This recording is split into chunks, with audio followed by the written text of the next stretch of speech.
Iya.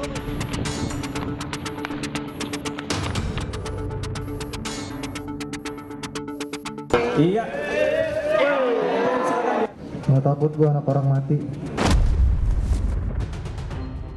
Itulah salah satu kalimat yang diucapkan Mario Dandi Satrio kepada Shane Lucas saat malam kejadian yang terungkap saat rekonstruksi kasus penganiayaan terhadap David Ozora di tempat kejadian di perumahan Green Pratama, Pesanggerahan, Jakarta Selatan.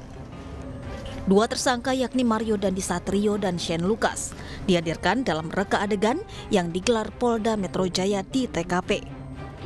Sementara AG yang berstatus anak berkonflik dengan hukum dalam kasus ini tidak dihadirkan lantaran masih di bawah umur. Sebelumnya memang pihak kepolisian merencanakan 23 adegan yang diperagakan.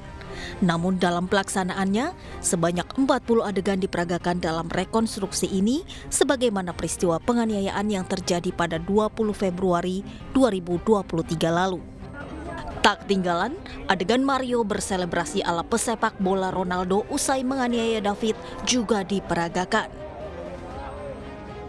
Sebagaimana yang pernah saya sampaikan, kami sampaikan bahwa dari persesuaian beberapa alat bukti ini, kita bisa menemukan peranan dari masing-masing tersangka yang ada di TKP tersebut. Ya. Sebagai contoh, misalnya yang tidak ada di rekaman HP, ternyata ini tercover dari CCTV yang ada. Kita lihat mungkin dari video itu ada adegan yang terpotong, tetapi dari CCTV bisa tercover. Kemudian dikuatkan dari keterangan tersangka maupun saksi. Walaupun yang tadinya mungkin dari keterangan tersangka itu tidak sesuai dengan faktanya, begitu pada saat pemeriksaan kita padukan dengan digital forensik, hasil digital forensik, baik dari WA chat, ya, chat WA, ya, kemudian dari video, kemudian video ini kita besarkan apa kata-katanya itu muncul semua itu. Free kick dan lain sebagainya. Saya tidak takut anak orang mati dan lain sebagainya itu muncul. Kemudian dari CCTV tercover semua yang tidak ada di video, tercover, dikuatkan dengan keterangan saksi. Jadi dalam arti di sini tersangka juga tidak bisa bohong lagi karena itu ada di CCTV dan lain sebagainya. Rekonstruksi ini digelar untuk mencocokkan alat bukti yang dikantongi penyidik dengan keterangan saksi hingga tersangka.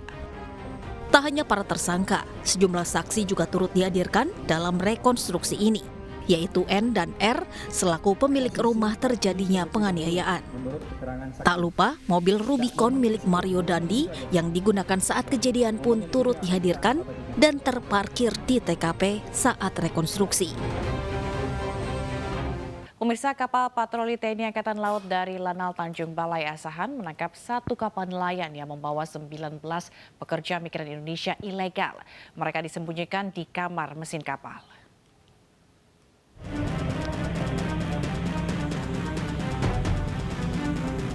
Kapal patroli TNI Angkatan Laut dari Lanal Tanjung Balai Asahan menangkap satu unit kapal yang membawa pekerja migran Indonesia ilegal dari Malaysia.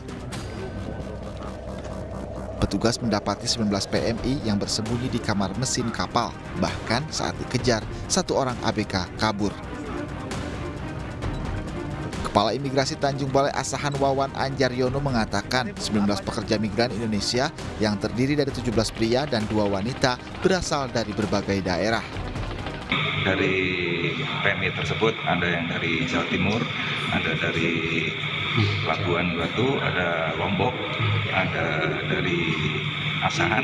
Sementara kami akan dalami dulu apa motifnya, terus siapa yang memang bertanggung jawab terhadap mereka. Nanti baru bisa kita tahu apa yang perlu kita lakukan. Petugas juga periksa bawaan belasan PMI ilegal ini mencegah masuknya barang ilegal. Selanjutnya belasan PMI didata dan dikembalikan ke kampung halamannya. Dari Asahan, Sumatera Utara, Ulil Amri, iNews melaporkan. Seekor babi hutan berukuran besar masuk ke rumah warga di Kabupaten Banyumas, Jawa Tengah. Meski sempat diburu warga dan anggota Babinsa, namun babi hutan itu kabur dan belum tertangkap. Ya Allah, ya Allah, ya Allah, ya Allah. Gede teman. Babi hutan berukuran besar ini terekam kamera saat terjebak di dalam gudang rumah milik warga di Desa Banjarsari Kulon, Kecamatan Sumbang, Kabupaten Banyumas. Ini babi Dalam video, babi hutan ini mondar-mandir seperti kebingungan mencari jalan keluar. rumah. Babi hutan ini bahkan menabrak kaca jendela rumah hingga pecah. Kemungkinan ini Babi hutan ini kemudian berhasil kabur melalui celah tembok di belakang rumah.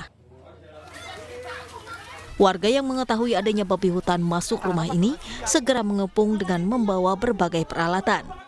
Namun, babi hutan ini akhirnya berhasil kabur dari kejaran warga. Menurut pemilik rumah, saat kejadian ia dan istri sedang duduk sambil bercerita. Namun mereka tiba-tiba dikejutkan seperti suara benda menabrak gerobak mie ayam miliknya. Awalnya saya lagi duduk di ruang tamu situ sama istri di sebelah sana menghadap ke sini. Tiba-tiba saya dengar suara grumyang kayak gitu loh. Lah saya berdiri lihat ke sini loh, keluar. Tiba-tiba sudah itu hewannya sudah di depan saya. Di ruang tamu. Di ruang tamu. Terus begitu itu langsung menyerang istri saya ke sana. Begitu saya menyerang, tapi kan istri saya langsung naik ke kursi. Lalu terus saya masuk ke dalam. Diduga babi hutan ini datang dari arah selatan. Sementara kondisi perkampungan ini berada di lereng Gunung Slamet yang cukup jauh dari hutan, habitat babi tersebut tinggal. Dari Banyumas, Jawa Tengah, Saladin Ayubi, iNews melaporkan.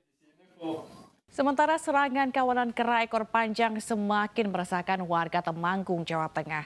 Guna mengusir para kera, polisi turun tangan dengan tembakan gas air mata.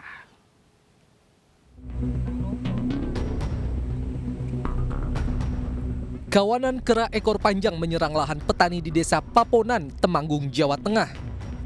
Akibatnya, berbagai jenis tanaman rusak hingga para petani gagal panen. Guna mengusir kawanan tersebut, polisi dari Satuan Sabara Polres Temanggung dikerahkan. Mereka mengusir kawanan kera dengan tembakan gas air mata. Diketahui kawanan kera ini turun ke lahan milik para petani hampir setiap hari. Para petani sesekali mengusir mereka dengan petasan, namun kawanan ini tetap kembali menyerang. Paling itu kalau warga itu kuatnya itu membeli mercon itu dibunyikan, terus 1-2 hari tidak nampak, tapi setelah 2-3 hari itu muncul lagi seperti itu. Menyerang lagi ya.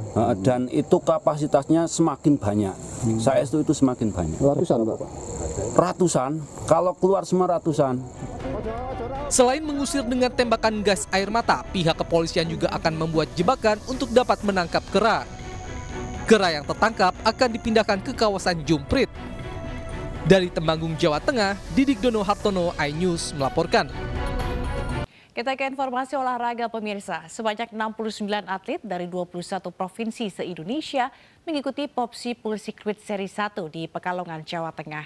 Kejuaraan ini untuk pembinaan atlet dan prestasi juga membawa dampak ekonomi positif bagi semua menuju industri olahraga biliar.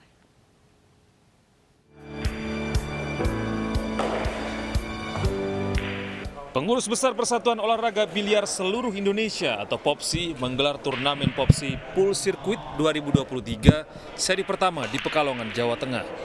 Turnamen ini diikuti 69 atlet dari 21 provinsi se-Indonesia yang digelar di Merdeka Pool and Lounge, Pekalongan, Jawa Tengah. Seri pertama dari 6 seri nasional dalam 1 tahun ini diharapkan mampu menambah kemampuan untuk bisa bersaing di level internasional. Ya, ini adalah seri pertama di tahun 2023 yang rencananya akan ada 6.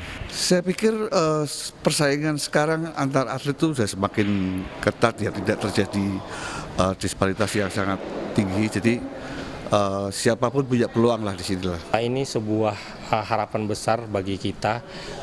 Semoga ada rising star yang baru yang akan timbul atau lahir dari sirkuit 2023 ini. Pemerintah Kota Pekalongan menyambut baik digelarnya turnamen Popsi Pool Circuit 2023 seri pertama ini. Dan ini mudah-mudahan akan melahirkan atlet-atlet setingkat nasional bahkan bisa ke ajang ke dunia. Kejuaraan ini akan membawa dampak positif bagi olahraga biliar dalam hal pembinaan dan prestasi. Dari Pekalongan, Jawa Tengah, Suryono Soekarno, iNews melaporkan.